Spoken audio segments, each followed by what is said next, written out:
रुची रुची घेऊ गोडी प्रेम सुख झाली जोडी काळ जाऊ ने दुवाया चिंतू विठोबाच्या पाया करू भजन भोजन धनी घेऊ नारायण काळ जाऊ ने दुवाया चिंतू विठोबाच्या पाया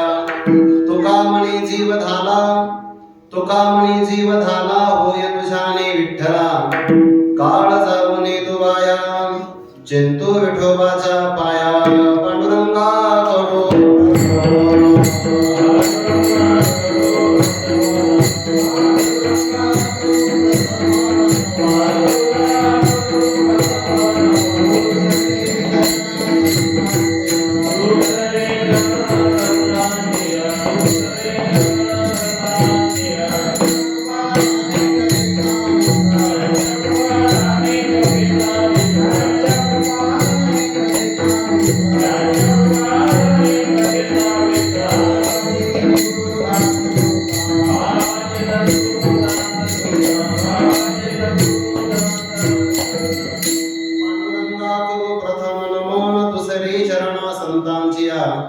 त्यांच्या कृपादाने कथेचा विस्तारू बाबाजी सद्गुरु दास तुका नमो सद्गुरु तुकया ज्ञान दीपा नमो सद्गुरु सच्चिदानंद रूपा नमो सद्गुरु भक्त कल्याण मूर्ती नमो सद्गुरु भास्करा पूर्ण कीर्ती जयांचे केलिया स्मरण होय सकळ विद्यांचे अधिकरण तेची वंदू श्री चरण श्री गुरूंचे ते नमस्कारोने आता रुची रुची घेऊ गोडी प्रेम सुख झाली जोडी काळ जाऊ ने दुवाया चिंतू विठोबाच्या पाया प्रस्तुत प्राप्त प्रसंगी कैवल्य साम्राज्य चक्रवर्ती विश्वमौली ज्ञानोबाराय शांती ब्रह्म संत श्री एकनाथ महाराज वैराग्य रागरसिक जगदवंदे जगद्गुरु श्री संत तुकोबाराय आदी करून या विश्वातील ज्ञात अज्ञात दृश्य दृश्य कोटीतील सकल संत महापुरुषांच्या परम कृपाशीर्वादाने संपन्न होत असलेला एका परम पावन भूमीतला हा उत्सव आणि या उत्सवातील आजची दिवसाची कीर्तन सेवा महत भाग्याने माझ्यासारख्या एका सामान्य वारकरी विद्यार्थ्याला प्राप्त झाली परमार्थिक अंगाने माझं सद्भाग्य आहे विठ्ठल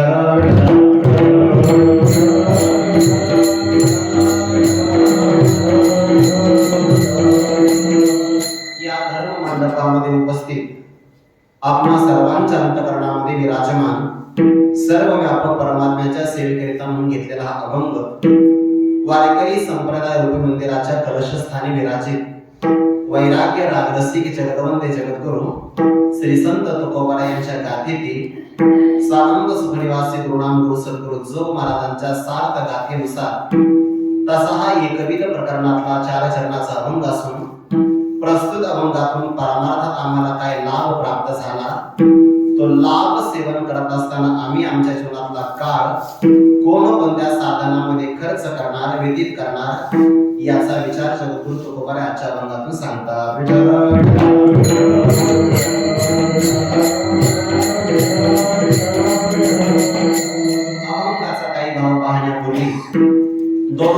विघ्नाचा परिहार देणं महत्वाचं आहे. आपण ज्या स्थानामध्ये साधना करत आहोत ही सामान्य भूमी नाही बरं. जगद्गुरु तुकोबारायांनी ज्या भूमीमध्ये साधना करावी अशी तुकोबारायांची साधनेची तपस्थली म्हणजे अशा प्रकारचा हा भंडारा डोंगर आहे. या असणाऱ्या वायुमंडलामध्ये जर तुम्ही श्वास घेतले तर इथे तुकोबारायांचे श्वास आहे. जर तुम्ही या भूमीवर चालला किंवा तुमच्या अंगाला जर इथले धुलीकण लागले तर त्या धुलीकणांना तुकोबारायांचा स्पर्श प्राप्त झालेला आहे. आणि म्हणून जेवढा आपल्याला पारमार्थिक लाभ करून घेता येईल तेवढा आपण लाभ करून घेतला पाहिजे. या वायुमंडलामध्ये तुकोबारायांचे शब्द सुद्धा घुमतात. तुकोबारायांचे श्वास इथं आहे. तुकोबारायांच्या चरणकमलाचा स्पर्श झालेले रजकण सुद्धा या भूमीत आहे. आणि म्हणून या भूमीत आपण साधना करता निश्चित भाग्यवान आहात. विठ्ठल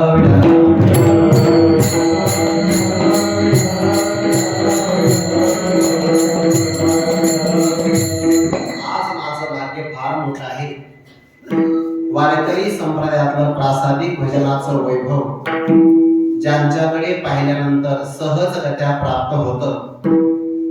भजनाची सेवा वैकुंठवासी गुरुवारी श्री बोधे बाबांनी जशी केली तशाच प्रकारची विश्वमौली ज्ञानोबा यांची आणि जोग महाराजांची इच्छा गुरुवारी बाबांची योजना आहे. विठ्ठल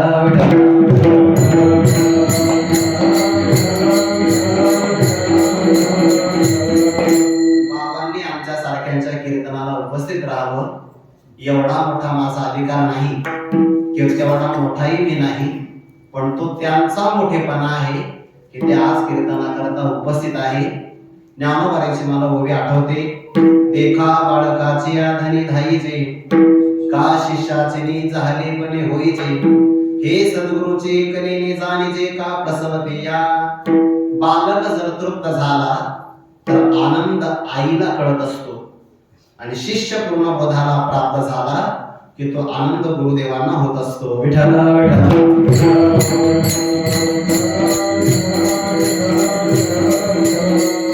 श्री गुरु परमेश्वर बाबांच्या चरणाला मी अभिवादन करतो. आपल्या सर्वांचा असणारा आदरस्थान श्री हरिभक्तीपरायण वाल्मिक महाराज यांनाही नमन. आणि योगायोग एवढा चांगला आहे की ज्यांचा श्वास आणि ज्यांचा विश्वास म्हणजे स्वानंद सुखनिवासी गुरुनाम गुरु सद्गुरु जोग महाराज वारकरी शिक्षण संस्थाच होती. ज्यांच्या अंतःकरणामध्ये एवढी व्यापकता होती की वारकरी संप्रदायामध्ये मोठे बाबा हे नाव त्यांना शोभून दिसते. विठ्ठल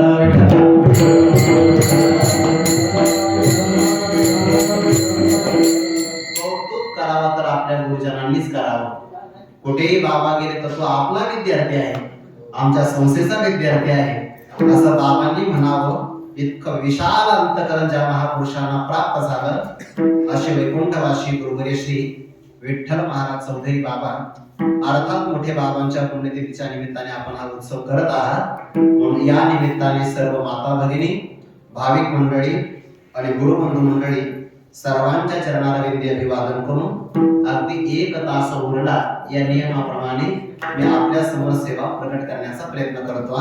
तत्पूर्वी मस्तक माझा पाय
भगवंतांच्या सर्वांच्या चरणारविंदी अभिवादन करून प्रस्तुत अभंगातून तुकोबाई जो आपल्याला परमार्थामध्ये लाभ झाला त्याचं सेवन कसं आम्ही करणार आहोत याचा कोण विचार सांगतात.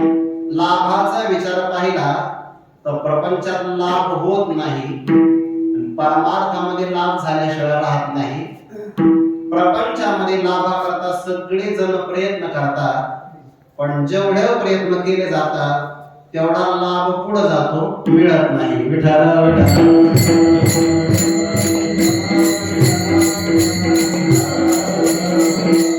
उदाहरण द्यायचं झालं तर काही दिवसांनी आणखी रसवंती गृह मोठ्या प्रमाणामध्ये सुरू होणार आहे.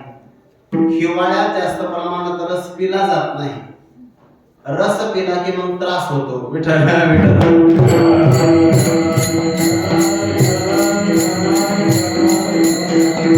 काही माणसं यंत्राच्या माध्यमातून रस सेवन करतात, काही जण मात्र लाकडी चरखा पाहतात आणि सहसा लाकडी चरख्याला कोण झुंपलेले असतात? वा, जे झुंपलेले असतात त्यांना काय म्हणतात? विठ्ठल विठ्ठल.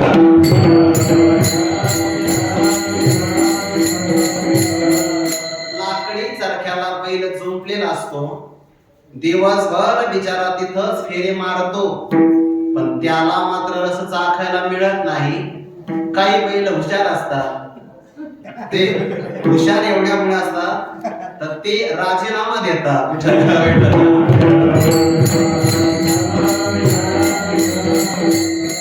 त्यांचा मालक त्यांच्याही पुढे असतो.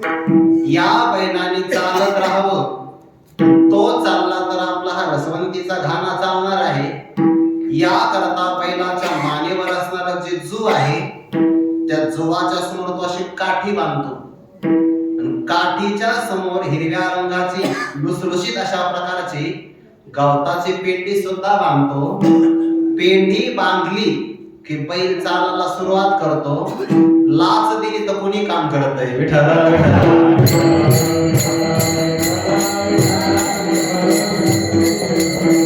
त्या बैलाला असं वाटतंय आता हे मोबाईलचं तरी अंतर जास्त आहे, पण बैलाने पेंडीचं अंतर पाहिलं तर त्याला असं वाटतं 2-4 पावलं आपण टाकले की नक्कीच गवताच्या पेंडीला आपण सेवन करू शकतो. पण दुर्दैव असं आहे की 4 पावलं त्याने पुढे टाकले की ती असणारी गवताची पेंडी पुन्हा 4 पावलं पुढे जाते. असं करता करता संपूर्ण आयुष्य निघून जातं, पण त्याला मात्र जसा त्या पेंडीचा लाभ प्राप्त होत नाही तसं सर्व सुखाची आशा जन्मगे.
मिळेल, परवा सुख मिळेल, 6 महिन्याने मिळेल, 1 वर्षाने मिळेल, नाहीतर मग 4 वर्षाने मिळेल.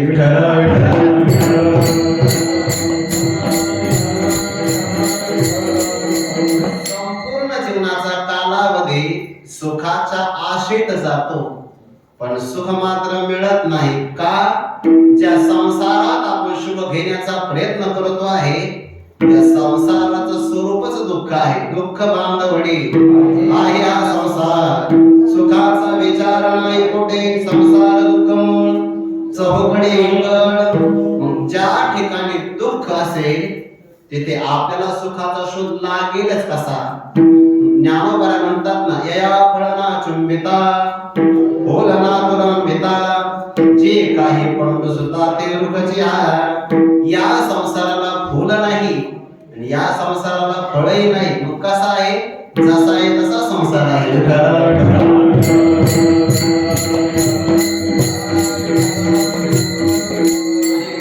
शहाणी माणसं संसारामध्ये सुख घेण्याचा प्रयत्न करत नाही. संसारामध्ये सुख असतच तर साधू संतांनी वेगळा परमार्थ मार्गच काढला नसता. ज्या अर्थी संसारात सुख नाही याचा अर्थ ते परमार्थामध्येच आहे. आणि परमार्थामध्ये आलेला मनुष्य सुखी होऊ शकतो. श्रीमद भागवताचा जर आपण विचार केला तर भागवताचं महात्म्य सांगत असताना त्या गोकर्ण महाराजांनी आपल्या वडिलांना सांगितलं, आत्मदेव ब्राह्मणाला सुरुवातीला पुत्र प्राप्त नाही म्हणून रडत होते. चांगला आहे का बरं? पुत्र प्राप्त नव्हता तर थोडस रडत होते, पण पुत्र दुराचारी निघाल्यामुळं जास्त रडायला सुरुवात झाली. मुलगा नसेल तरी दुःखच आहे आणि चांगला नसेल तरी दुःखच आहे.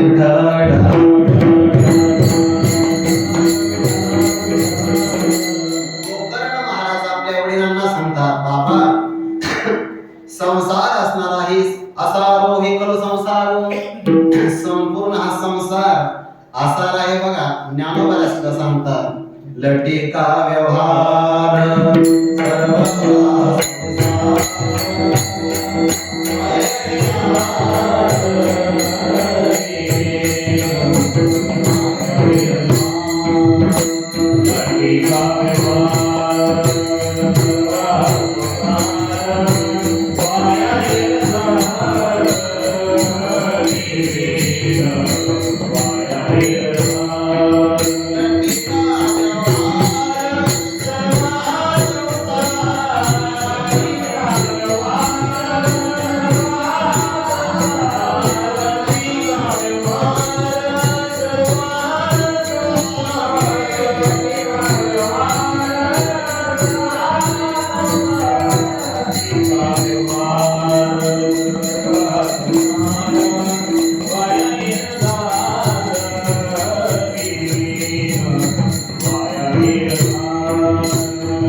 आत्मदेव नावाच्या आपल्या वडिलांना सांगतात, असारो ही खरी संसारो, संपूर्ण संसार असार आहे.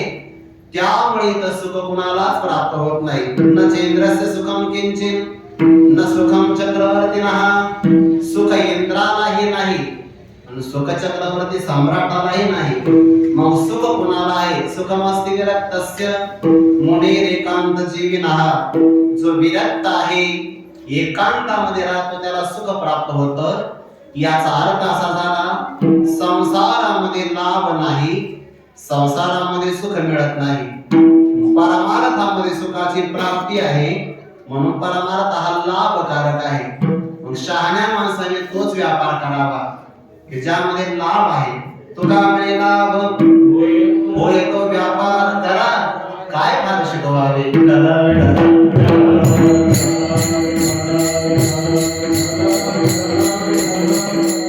परमार्थामध्ये लाभ 2 प्रकारचे आहे.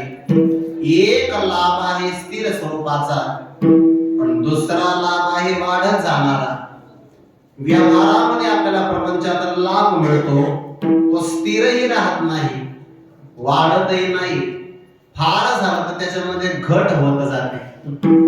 घट हे संसाराचं स्वरूप. घट म्हणजे मातीचा घट नाही, कमी कमी होत जाणं. विठ्ठल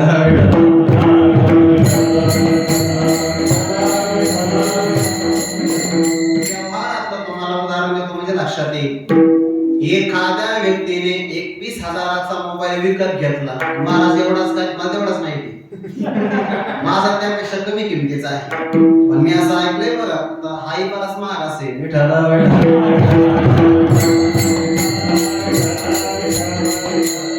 माझ्या नजरेनुसार मला असं वाटतं OnePlus असेल. विठ्ठल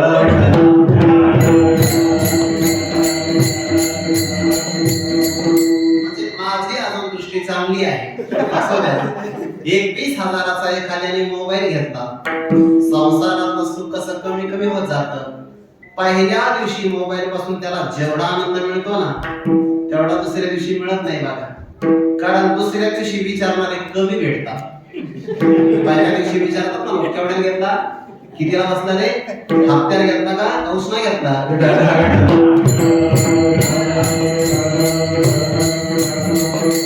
पहिल्या दिवशी यंत्रापासून जेवढा आनंद आहे, दुसऱ्या दिवशी तेवढा मिळत नाही. महिना झाला तर अजिबात मिळत नाही. पुढचं सांगू का, आपण 21,000चा घेतला आणि एखाद्याने जर 25,000चा जर घेतला, तर त्याच्या 25,000तून आपले 21,000 वजा होतात. सुख मिळत नाही. संसारातलं गणित असंच आहे. शहाण्या मनुष्याने संतुष्ट राहावं.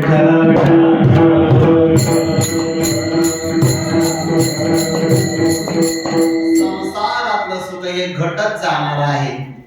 ब्रह्म सुख हे स्थिर स्वरूपाचं आहे. आणि एक परमार्थातलं भक्ती प्रेम सुख असं आहे की जे कायम वाढत जातं. प्रत्येक क्षणं वर्धमानं, प्रत्येक क्षणाला ते वाढत जातं. वर्षाकाळी सरिता जैसे चढू लागे पण बसतात, तैसी नीच नवी भजता श्रद्धा दिसे.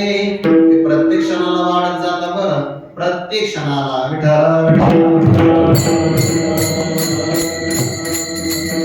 सुख घडोघडी वाढवला.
प्रमाण आहे, वाढव लागे म्हणून स्वर वाढवला.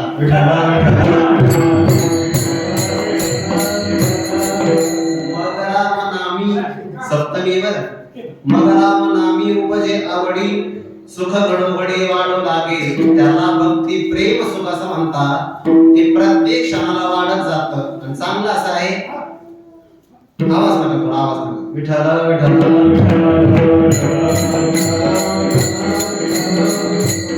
परमार्थातला आनंद वाढतच गेला पाहिजे. पहिल्या दिवशी जेवढा आनंद आहे त्यापेक्षा दुसरा दिवस जास्त आनंदाचा गेला पाहिजे. तर आपली परमार्थातली प्रगती यथायोग्य आहे. नाहीतर मग आळंदीला येण्याकरता जेवढा उत्साह असतो तेवढा इथं आल्यानंतर नसतो. इथं म्हणजे ते होत नाही, आळंदी. याचा अर्थ काय होतो, आपल्या जीवनातल्या भावना आपल्याला कमी कमी करत चालतात. परमार्थामध्ये नित्य नूतन प्रगती झाली पाहिजे. आणि भक्ती प्रेम सुक्त फक्त वाढत जाता. गुणरहितम कामनारहितम प्रतिक्षणम वर्धमानम अविच्छिन्नम सूक्ष्मतरम अनुभव रूपम हे भक्ती प्रेम सुखाचं स्वरूप आहे. विठ्ठल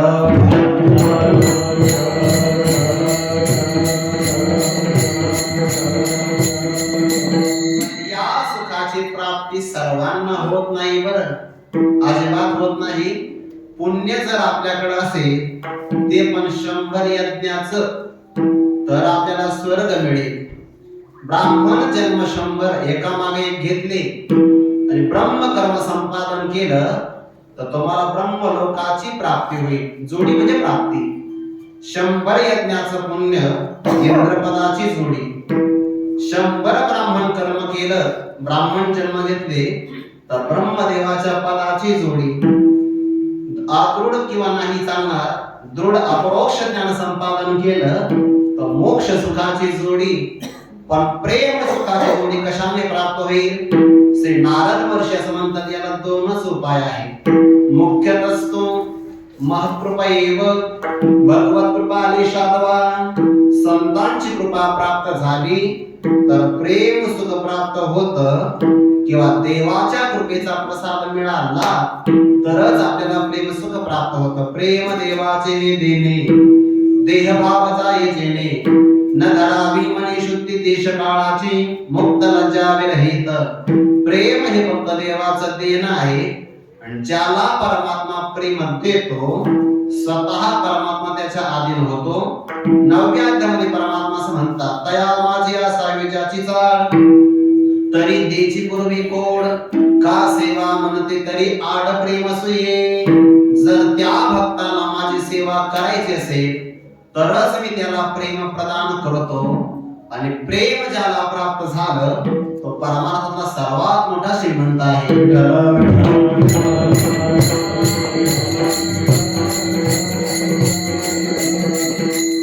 अशा प्रेम सुखाची जर आपल्याला प्राप्ती झाली तर त्या प्रेम सुखाचा आस्वाद कसा घेणार तो कोपरा प्रकार सांगतात.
तसा त्या लाभाचा आस्वादही महत्वाचा आहे बरं. याला योगक्षेम असं म्हणतात. योग प्राप्त होतो पण बऱ्याचदा क्षेम येतच नाही. योग म्हणजे दुर्लभ वस्तू प्राप्त होणं आणि क्षेम म्हणजे त्या वस्तूचं आपल्याकडे राहणं किंवा रक्षण होणं. कठीण योगाहून एक क्षेम. योगापेक्षा सुद्धा क्षेम कठीण असतो. काही माणसाला जेवण्याचा योग येतो, जेवणाचा योग आला पण अन्न पचत नाही म्हणून क्षेम होत नाही.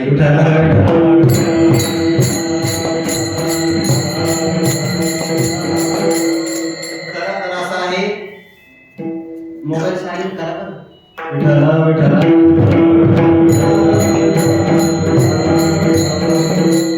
कारण का मोबाईल क्षेम होऊ देत नाही.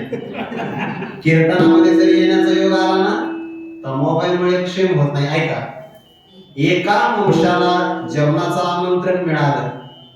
कोणाचा वाचतोय समजत नाही का? हे अवघड आहे बघा. दुसऱ्याच्या खिशात ना काम झाला.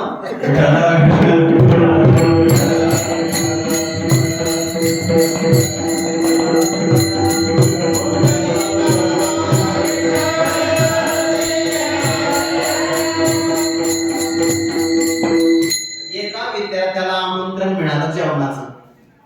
आता जेवणाचं आमंत्रण मिळालं तर काय आनंद असतो हे तुम्हाला आळंदी शिवाय नाही कळणार. त्याला ते आनंदीच असावे लागते. आनंदीमध्ये करो भजन भोजन पुढे येणार आहे. त्याला ते आमंत्रण मिळालं. शांती ब्रह्मश्री गुरुवारी मारुती बाबा सांगत असतात, आळंदीतल्या विद्यार्थ्याला श्रीखंड फार आवडतो. बाबांना जर विचारलं काय करायचा मेनू, करा श्रीखंड.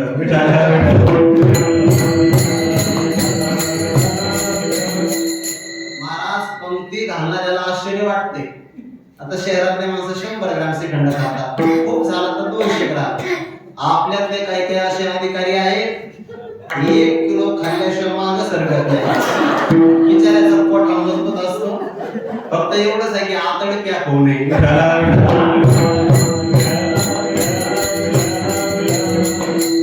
श्रीखंड खाण्याचं त्याला आमंत्रण मिळालं. एका वेळेस मनुष्याने एकच काम करावं बरं. जसे एका म्यानामध्ये 2 तलवारी बसत नाही, तसं एका काळामध्ये 2 काम होत नसतात. जेवताना जेवणच पूर्ण लक्षपूर्वक करावं. मोबाईल पाहू नये, टीव्ही वरच्या बातम्या सुद्धा पाहू नये. एका प्रसंगाला काम एकच करावं. काही माणसाला सवय असते मोबाईल पाहिल्याशिवाय घासच जात नाही. वाईट सवय बरे, हे मनोरुग्ण असण्याचं प्रमाण आहे. 2026 मध्ये आणखी 2 वर्षाने भारतामध्ये सर्वात जास्त मनोरुग्ण सापडतील आणि त्याला कारण मोबाईल असणार आहे.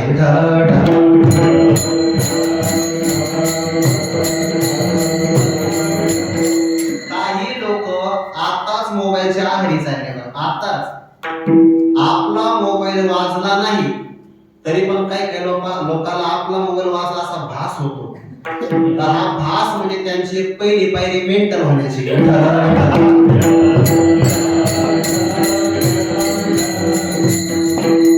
माणसं निवांत राहिले तर पहिला मोबाईल पहा, काहीच घेणं देणं नाही. आपल्या कीर्तना सुद्धा जास्त महत्व त्याला आले. खरं तर कीर्तन मुख्य आहे, पण असा व्यक्ती मोबाईल पाहू लागला, जेवू लागला, नेमका श्रीखंड खाऊ लागला. त्या श्रीखंडाच्या वासाने माशी उडत आली. ती बिचारी आली तेव्हा वजनाने हलकी होती, पण काही काळामध्ये श्रीखंडावर तिने ताव मारला. परिणाम असा तिचं वजन वाढलं. कसं वाढलं? जसे काही माणसं वारीला येताना हलके असतात,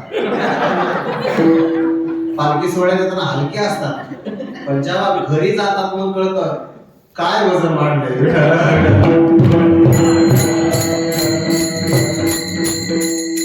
माशी जेव्हा आली श्रीखंडावर तेव्हा ती वजनाने हलकी होती, पण श्रीखंड खाल्ल्यामुळे तिचं वजन वाढलं. बरं, आता वजन वाढलं तर मग चाक उचलत नाही ना. गाडी जर एखादी फसली तर उचलत नाही, तिचे पाय फसले श्रीखंडामध्ये. तिने बरेच पाय वर उचलण्याचा प्रयत्न केला पण जास्त काळात फसली. शेवटी तिने आपले पंख हरवले, पण पंखाला श्रीखंड लागला, चिकटले पंख. शेवटी माशी खाली बसली. तिने विचार केला बहुतेक आता आपल्याला काही उठता येणार नाही, त्यांचं कोणीतरी मोबाईल सायलेंट करून द्या, डायरेक्ट स्विच ऑफच करा.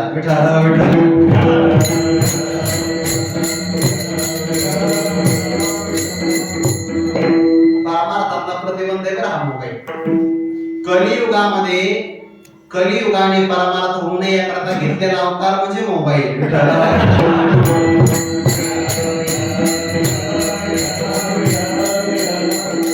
कारण तुम्ही तुकोबारांच्या तपस्थापनेमध्ये आला, मग जास्त साधना झाली तर कलियुगाला सुद्धा वाटते माय पुढे जाईल, जाऊच नाही म्हणून तुम्हाला फोन येतात. आणि बहुतेक फोन कंपनीचे असतात.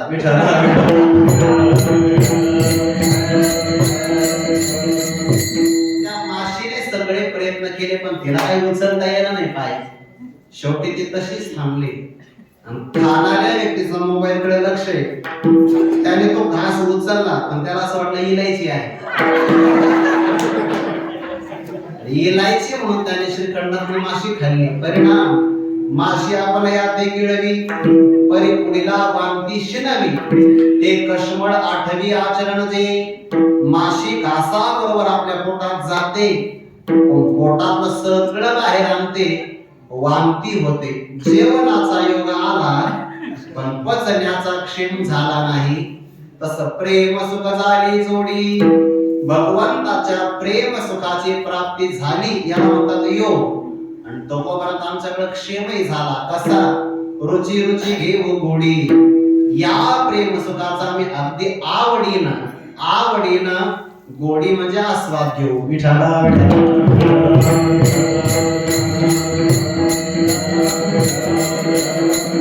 जोपर्यंत आपल्याला गोडी कळत नाही ना तोपर्यंत महत्व बुद्धीच वाढत नाही. परमार्थाची गोडी कळावी मग परमार्थाचं महत्व मनी मानसी ठसत असतं. बरं, ज्याला प्रपंचाची गोडी आहे त्याला इथली गोडी कळणार नाही, आणि ज्याला इथली गोडी कळाली तो बाकी गोडीमध्ये रममान होणार नाही. आत्मसुखाची या गोडीया वेटे जो का सकळ विषया, जयाचा ठाई इंद्रिया मान नाही. आत्मसुखाची गोडी मिळाली की त्याला बाकीचं काही आवडत नाही. ज्ञानोबा म्हणतात ते वाचुनी येतीची गोडी नेनती अनिक. विठ्ठला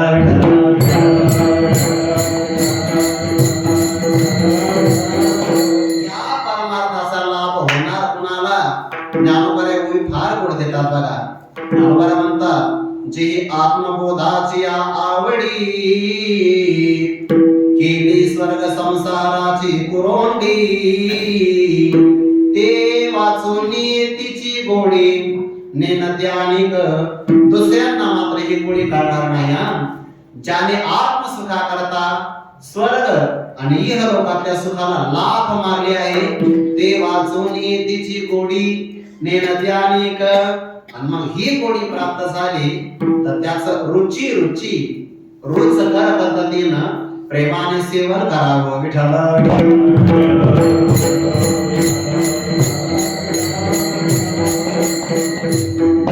प्रेमाचा आस्वाद घ्यायचा असेल तर त्याला एक विशिष्ट प्रकारचा देह असावा लागतो, आणि त्या देहामध्ये आयुष्य पण असावं लागतं. बरं, म्हणून तर अकल्प आयुष्य व्हावे दयाळू, आरोग्य असावं, मग आयुष्य असावं, त्याला या प्रेम सुखाचा असं विठ्ठला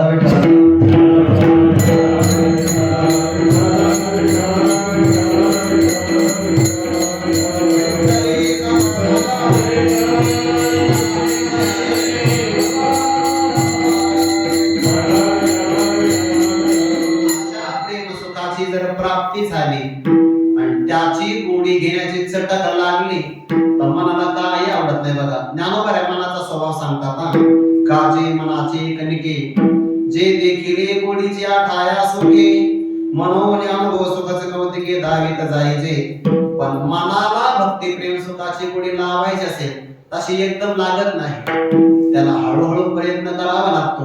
तरी काय से करी या आठा पहारा माझारी, मोठके निमिष भरी ते तुझाय.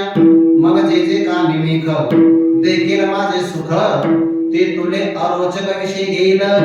जर परमार्थाची गोडी लागली तर विषयाची गोडी आवडत नाही. बघा, नाही आवडत, फक्त ती गोडी आत लागली पाहिजे. ही काही दाखवण्याकरता ही गोडी नाही, हे अनुभवाची जोगी आहे.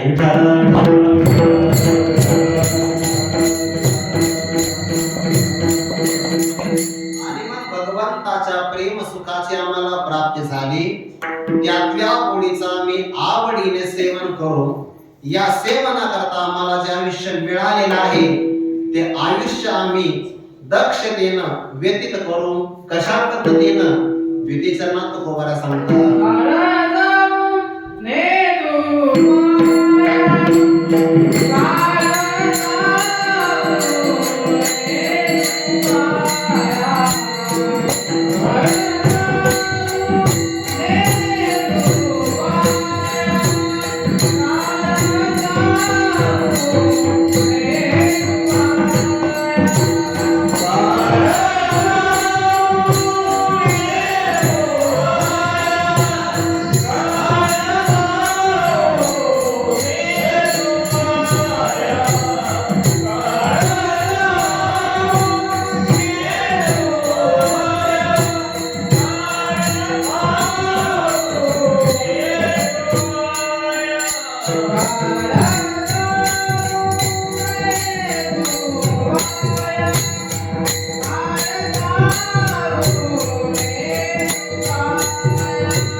तुकोबारा सांगतात विठ्ठला विठ्ठला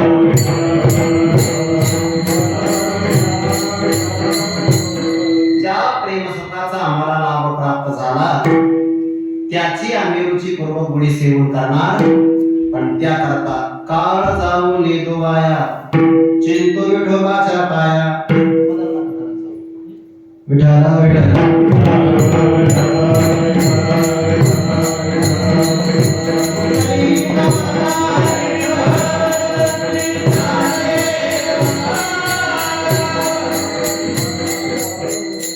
सगळ्यात महत्वाचा आहे काळ सार्थक करणं. बरं, काळ सारावा चिंतने एकांत वाशी विकासमाने देवाचे पूजने प्रदक्षिणा तुळशीच्या. किंवा निळोबारांचा अनुभव एक फार पुढे बघा. निळोबारा म्हणतात काळ सार्थक केला त्यांनी धरिडा मने विठ्ठल नाम वाचे श्रवणे कीर्ती पावले चित्ते समान. या तीन साधनातून त्यांनी काळ सार्थक केला. काळ व्यर्थ जातो कुठं आणि काळ सार्थकी लागतो कुठं. भगवत चिंतन केलं तर काळ सार्थकी लागतो, गप्पा मारला की काळ व्यर्थ जातो.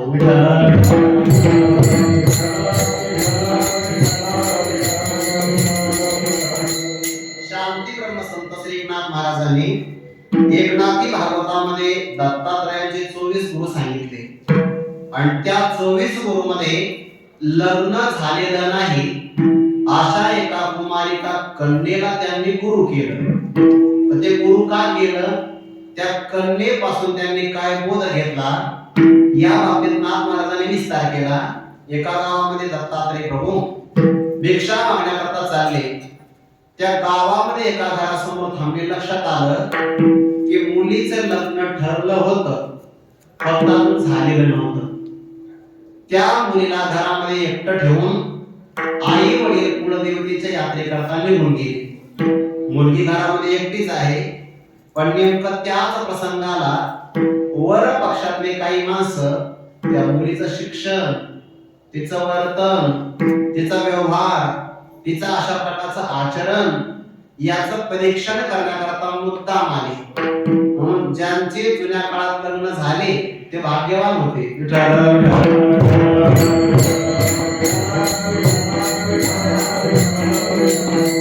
जुन्या काळातले लोक परीक्षण करायचे, मग सांगायचे की आम्ही निरोप देतो. होकार किंवा लगेच नाही. इथं तर फेसबुकला ओळख झाली की झालं.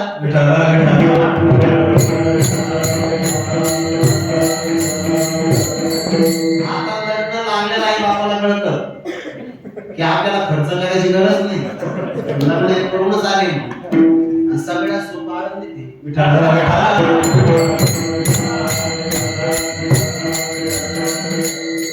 त्या मुलीचं चारित्र्य कसं आहे, आचार व्यवहार कसा आहे पाहण्याकरता काही जाणकार माणसं आले आणि घरावर दरवाजाची त्यांनी कडी वाजवली. दरवाजा उघडला आणि मुलीने बघा बरं का आचरण कसं असतं. त्या मुलीने या पाहुण्यांना बसण्याकरता गवाक्ष म्हणजे खिडकीतून आसन दिले आणि काही उपचारी आसन ते खिडकीतून दिले. जाणकार लोकांच्या लक्षात आलं घरामध्ये मुलगी एकटीच आहे.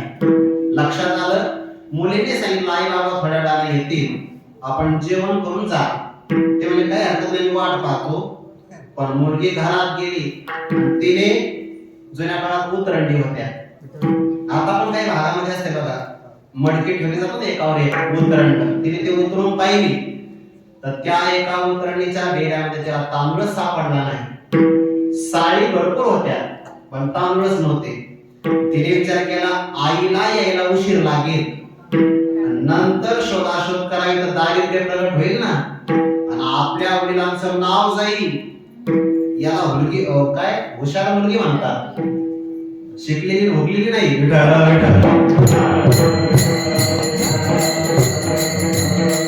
तिने विचार केला आपल्या वडिलांचं नाव जाता कामा नये. मुलीने ही काळजी घेतलीच पाहिजे की आपल्या वडिलांच्या कुटुंबाचं नाव जाता कामा नये. ही काळजी मुलीने विशेष घेतली पाहिजे. मग ती घरामध्ये पाहते तर साडी भरपूर आहे, मागच्या घरात गेली. त्या उखळामध्ये तिने साडी टाकल्या आणि उखळामध्ये काय घ्यावं लागतं मग? वा, बहुतेक अनुभव भरपूर आहे. ज्यांना अनुभव ते सांगू शकतात ना होय. जे आयते तांदूळ आणतात त्यांना काय कळणार. आता शहरामध्ये आयते तांदूळ पण आणत नाही. आता या मोबाईल मध्ये असे काही ऍप निघाले की आपण त्यांना जेवण ऑर्डर केलं की 30 मिनिटांमध्ये डबा घरी येतो. आता हे 30 मिनिटात स्वयंपाक होत नसतो. बहुतेक पण असं ते उष्टाच पाठवून देतात ते.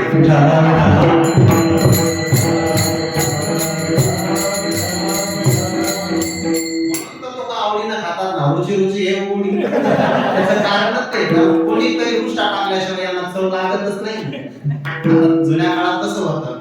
त्या ओखळामध्ये तिने साडी टाकल्या, मुसळ हातात घेऊन कांडण कर्माला प्रारंभ केला. तिच्या हातामध्ये कंकण भरपूर होते, म्हणजे बांगड्या भरपूर होत्या आणि त्या बांगड्यांचा आवाज होऊ लागला. बरं, मला फक्त काळ जाऊन येतो वाया करता मी विसरत होते. तुमचा काळ मला व्यर्थ नाही घालवायचा, चांगला आहे का? त्यात ते कांडण कर्म तिने प्रारंभ केलं तर कंकणाचा आवाज होऊ लागला. विचाराच्या लक्षात आला, हा जर आवाज यांच्या कानात गेला तर पाहुणे काय म्हणतील, अरे यांच्या घरात तांदूळ सुद्धा नाही, इतके गरीब आहे. तो आवाज आला नाही पाहिजे. तिने विचार केला, हे कंकण फोडून टाकावे. पण तिच्या मनात पुन्हा एक विचार आला, शांती ब्रह्मसंत श्रीनाथ महाराज स्त्रियांनी हातामध्ये कंकण का घालावे याचं कारण सांगतात. ती मुलगी विचार करते, जरी कंकण फोडू आता तरी ते मुहूर्तीच अशुभता, शतायू हो माझा भरता, न फोडी सर्वता या हेतू. या प्रसंगाला मी कंकण फोडावं तर या मुहूर्ताला अशुभ लक्षण लागेल आणि माझा भावी असणारा पती हा शतायुषी व्हावा. या करता ते कंकण फोडत नाही, पण आवाज तर येतो ना, करावं काय? मग तिने सगळे कंकण काढले, 2 ठेवले हातामध्ये आणि कांडण कर्माला प्रारंभ केला. तरी आवाज होच लागला. शेवटी तिने आपल्या हातामध्ये एकच कंकण ठेवलं, एकच. आणि मग दत्तात्रयांनी ते पाहिलं आणि एका श्लोकाची रचना केली. 11व्या संघामध्ये श्लोक आला होता, आद्याने सांगताना मला आता, कारण मी ते बघून नाही आलो. श्लोकाची रचना केली, वासे बहुनाम कलहो भवेद वार्ता द्वयोरपि एक एव चरित तस्मात् कुमार्या एव कंकणा. जिथं जास्त लोक राहतात तिथे कलहच होतो, जिथे फक्त दोघे राहतात तिथे गप्पा मारल्या जातात. म्हणून शहाण्या मनुष्याने एकटा राहावं. कसं? कुमारिका कन्येच्या हातातल्या कंकणाप्रमाणे. या श्लोकावर महाराज उभी देतात, जे तर गोष्टी खाली काढू जाहे ते तर निस्वार्थ होऊन लाहे. या लागी मी पाहे विचारत आहे एकाकी. गप्पा मारण्यात काळ गेला तर आपलं कामाचं हित होत नाही.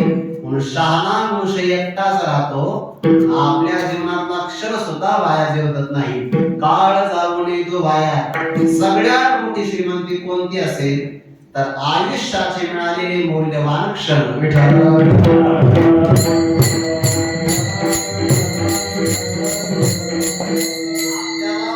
पैसा कसा खर्च करावा हे नाही कळालं तरी चालेल, काही हरकत नाही. पण काळ कसा खर्च करावा हे मुद्दाम कळायला पाहिजे.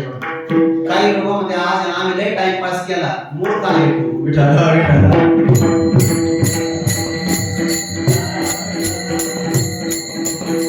आयुष्य हे व्यर्थ घालवण्याकरता नाही, बरं, व्यर्थ घालवण्याकरता नाही. आयुष्यातला परत क्षण मिळणार नाही. हिमालय पर्वता एवढं सुवर्ण दान आपण यमाला केलं आणि यमाला सांगितलं फक्त एक क्षण मला आहे ना वाढून दे, मी आता 7 बारा सही देऊन येतो. यम देणार नाही. यम म्हणे, हो माझा 7 बारा घे, पण तू पाहिला सर.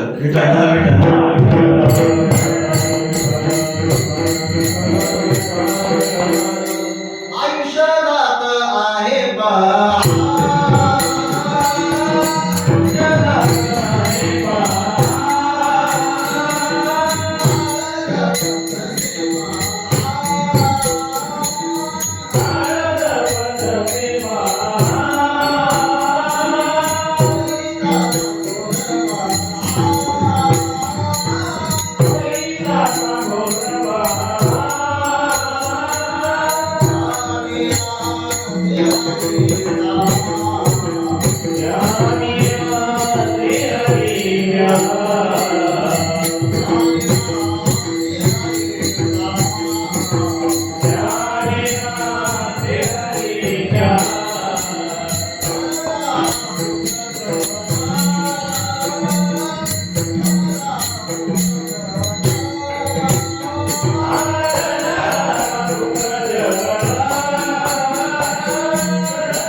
लव त्रुटी एवढ्या काळापर्यंत सुद्धा ते भगवंताच्या चरणाला विसरत नाही. का? काळ हा तपून जातोय बघा. शाळेमध्ये असताना मी एक वाक्य पाठ केलं होतं, इंग्रजीतलं आहे, सांगू का? तुम्ही आम्हाला आडाणी म्हणून म्हणून सांगतो, विठ्ठल विठ्ठल.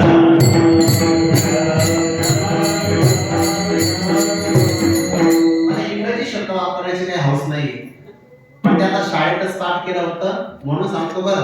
मला तेवढंच येते, बाकी जास्त काही नाही, पण ते वाक्य फार गोड होतं. Four things can not back, the spoken word, spread arrow, neglected opportunity and past life. Vitthal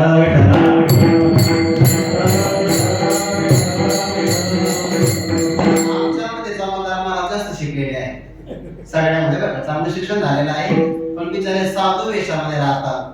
परमार्थातलं हे वैभव आहे, आमच्यासाठी वजन टाकतात.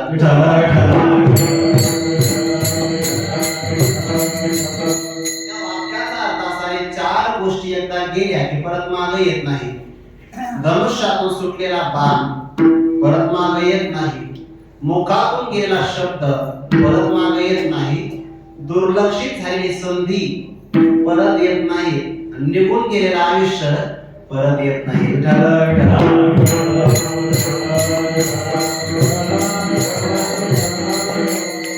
काळ मनुष्याने सार्थ केला व्हावा, काळ जाऊने तो वाया. करणार काय? चिंतो विठोबाच्या पाया, भगवंताच्या चरण कमलाचा मी चिंतन करणार. चित्ताद्वारे जे केलं जाताना त्याला चिंतन म्हणतात. आणि चिंतन आपण ज्याचं करतो तसा चित्ताला आकार प्राप्त होतो. चिंतना करता तुम्ही काही साधना करणार का? तो तुम्हाला सांगतात, करो भजन भोजन.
भजनही करणार आणि भोजनही करणार. बरं, पण पहिला क्रम भजनाला आहे. बरं,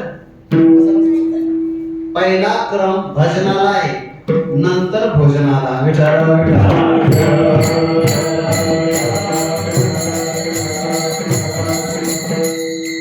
संतांचं भोजन कोणतं आहे? हरे कथा भोजन हे त्यांचं भोजन आहे.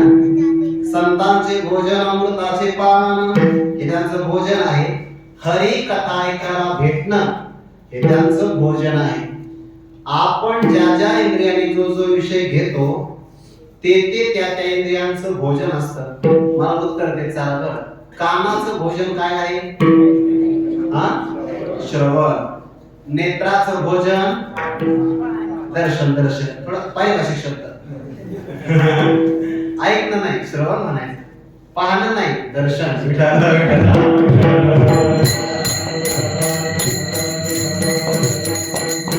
नाकाचं भोजन अवग्रहण, गंध घेणं. हाताचं भोजन त्वचेचं भोजन स्पर्श करणं. आणि रसन इंद्रियाचं भोजन रस घेणं हे त्याचे भोजन आहे. आपण ज्या ज्या इंद्रियांनी जो जो विषय घेतो ते आपल्या इंद्रियांचं भोजन आहे. पण संत सर्व इंद्रियांच्या द्वारे परमात्म्याचं आस्वादन करतात. आपलं 5 इंद्रियांचं भोजन वेगळं आहे, पण त्यांच्या 5 इंद्रियांचं भोजन एकच आहे.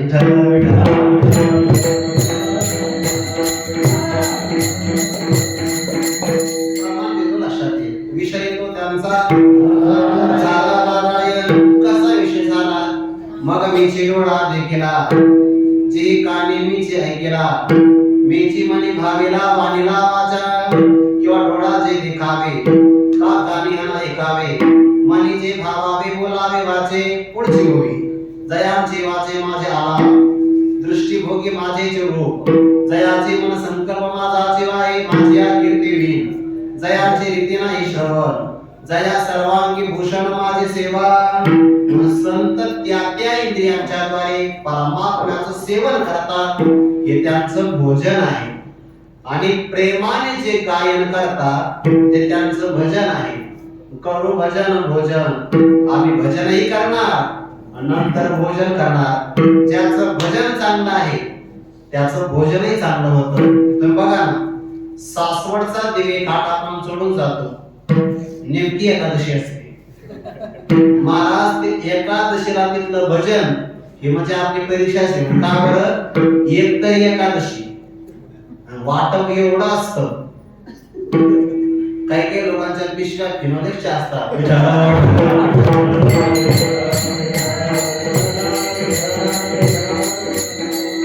येतं त्यांनी गोळा केलं तर ते त्यांना पंढरपूरला उपयोगाला पडतं. कारण सासवडच्या दिवे घाटामध्ये नेमकी एकादशी असते. या एकादशीचं आषाढी एकादशीला आषाढी कार्तिकी असं काढतात ते बाहेर काढतात की नाही. मग ज्याचं भजन चांगलं होतं त्याला भूकही चांगली लागते. बघा, भजनासारखा आनंद कोणता नाही. करू भजन भोजन. कुठपर्यंत घेणार? धनी घेऊ नारायण. तृप्त होईपर्यंत आम्ही परमात्म्याचं सेवन करणार. का? तुका म्हणे जीव झाला होय तुझ्याने विठ्ठला. हे विठ्ठला, जीव तुझ्याने झाला होय. परमात्म्यामुळे माझा जीव तृप्त झाला. तृप्ती करता फक्त परमात्मा आहे. बरं, विषय आणि मनुष्य तृप्त होत नाही. इंद्रिय मारावली कोठे किंवा ज्ञानोबरा म्हणतात ना, ज्याप्रमाणे भोगी काम वाढे इंद्रिय आगे से हाता पकडे, कैसे खा खाताची तोंडे खा खाते ठेली. काय होई हा अनुप्रास अलंकार.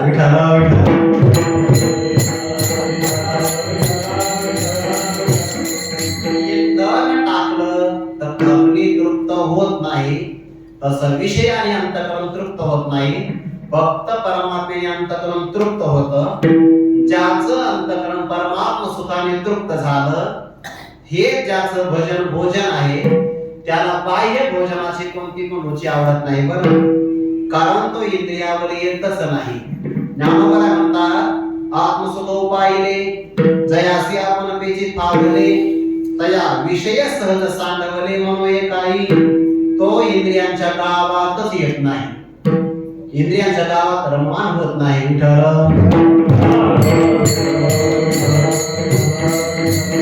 दया आपण पे सांडून काही इंद्रिय ग्रामावर येणे नाही. तो विषय नसिवी हे काही विचित्र येत. आत्ममध्ये तृप्ती झाली की तो बाह्य सुखामध्ये रममान होत नाही. एकदा तुकोबारा भजना करता निघाले आणि योगायोगाने तुकोबारा भजनाला चालले. कधी घोरडेश्वरावर, कधी इथं भामचंद्रावर, काही भंडारा डोंगरावर, कधी भामचंद्र डोंगरावर. मला दिगंबर महाराज म्हणले आपल्याला 4 चाकी गाडीनं जरी आलं इतकं लांब वाटतं. आणि तुकोबाला इतक्या लांब भजनाला कसं काय येत असते? बरोबर आहे, लांब आलं की माणसं लांब राहतात.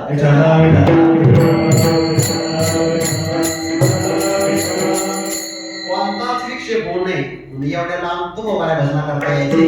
दररोजचा नियम ठरला. पण मग जिजाबाईंचे असणारे भाऊ एकदा आले घरी. महाराजांना सांगितलं, महाराज आज आहे ना माझा भाऊ आला किती दिवसानंतर, आनंदाची गोष्ट आहे. नुसती आनंदाची गोष्ट नाही, आज आमची इच्छा आहे की तुम्ही भोजनही करा. तो कोबरा नाही नाही, तिसरं प्रमाण बघ ना, करू भजन भोजन. पहिल्यांदा भजन करणार, अहो भजन इथंच करा. पण भजन झालं की भोजना करता पाहुणा जर आला ना तर घरातला एक मनुष्य त्याच्यासोबत जेवायला बसवला पाहिजे. बरं कमी जास्त सांगण्याकरता. आणि जो घरातला माणूस बसला त्याने घाई करू नये, पाहुण्याला दडपण येतं. मग त्याने सावकाश जेवलं पाहिजे, पाहुण्याचं जेवण चांगलं होतं. काय अर्थ नाही, आपला मेहमानच घरी आलेला आहे, जेवायला थांबतो. आणि तो कोपाऱ्याच्या धर्मपत्नी सुगरण होत्या. गुरुवारी राम बाबा सांगत असतात, गरीब घरातल्या माता भगिनी सहसा सुगरणीच असतात.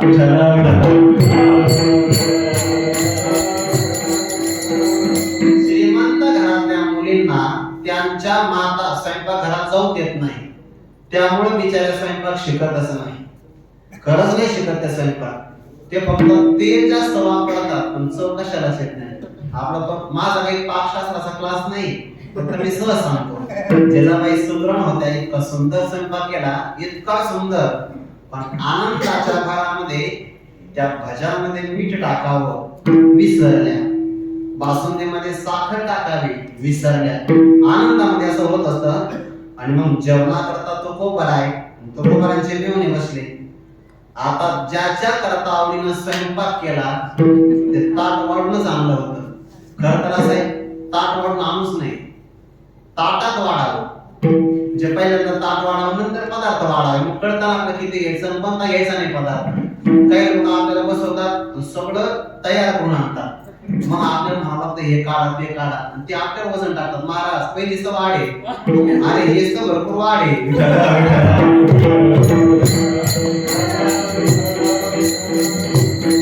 सगळे पदार्थ तयार करूनच आणले होते. जेवणाचा नियम असा आहे, पहिल्यांदा मनुष्याने जेवणात गोड खावं. ही सध्याला आली ना पद्धत, शेवटी गोड खावं, ती आरोग्याला चांगली नाही. आपलं शास्त्र असं म्हणतं आयुर्वेद, पहिल्यांदा गोड खावं, मध्यंतरी आपण तिखट पदार्थ खाऊ शकता, आणि सरते शेवटी आंबट पदार्थ खावे. सरते शेवटी कढी चालते, ताक असेल तर फार चांगलं, मठ्ठा असेल तर फारच चांगलं. मराठी भाषेमध्ये सुरुवातीला गोडने सुरुवात करावी. बरं त्याने बासुंदीचा असणारी वाटी उचलली, कोणी तुकोबारांच्या मेवण्याने वाटी उचलली. लक्षात आलं दूध आटवलेलं आहे, साखरच नाही त्यामध्ये. आता उष्ट झालं तर काही म्हणता येत नाही. तुकोबारच काही बोलत नाही, तर आपण तरी काय बोलायचं? जाऊ द्या बाबा, पहिल्या असणाऱ्या घासाला तर गोड काही लागलं नाही, म्हणजे आपण भजे खाऊन बघू. गरम होते भजे, भजे गरम वाढले पाहिजे. काही माणसं भजे अगोदर करून ठेवतात मग वाढतात, तसं नाही. जेवायला बसल्याला मग भजे करायचे असतात. तुम्हाला हे मला सांगावं लागतंय.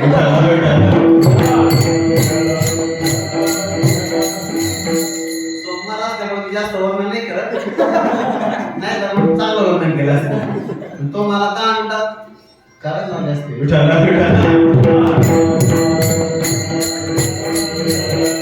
भाज्यामध्ये मात्र मिठाचं प्रमाण नाही, पण तो कोपराने मात्र जी बासुंदीची वाटी उचलली रिकामी करूनच खाली ठेवली. सगळे पदार्थ संपवले तुकोबारांनी. जिजाबाई वाढण्याकरता येतात, पण भाऊ मात्र नको नको म्हणतो आहे. तुकोबारा अस्सल वारकरी, एकही वाढ मागत होते. वाढ आली का जिजाबाई म्हणा हवं का, हवं का विचारते का, वाढ हवं का म्हणून काय विचारावं. तुकोबारा भरपूर जेवले आणि मेवणा मात्र कमी जेवला. जिजाबाईच्या लक्षात आलं, वाढे करायच्या लक्षात येतं बरं की आपल्याला काय त्रास कुणी दिला.